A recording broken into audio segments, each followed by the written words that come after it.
Well, a whole range of candidates potentially for the Commission presidency, but potentially only one other candidate when it comes to who will represent the EPP in these elections, Bell. But first of all, who is Alexander Stubb? Well, he's the former Finance and Prime Minister of Finland. He served 8 years in government. He's also been an MEP in the Parliament behind me.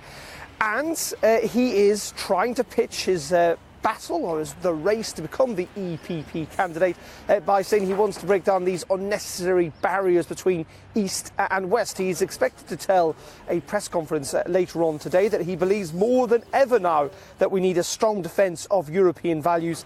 He will go on to say, we're told that our ideological DNA is based on respect for human dignity, freedom, democracy, equality, the rule of law and human rights, and added he wants to rally around our cause for Europe, meaning mitigating the unnecessary divisions between East and West, North and South. Now, those later remarks seem a reference to Manfred Weber. He is, of course, the other candidate in this race, the German who is standing to become the lead candidate. There have been suggestions that he is not being tough enough, for example, on Viktor Orban, the Hungarian Prime Minister. There are also suggestions that Alexander Stubb is trying to somewhat court the support of the French President Emmanuel Macron. Now, as I say, it is likely there'll only to be two candidates for the EPP lead candidate role, because Michel Barnier, the chief Brexit negotiator, has last week ruled himself out. Now, that does not necessarily mean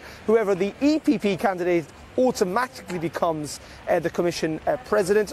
Ultimately, all the other groupings, of course, have got candidates as well. Traditionally, it has gone to an EPP person.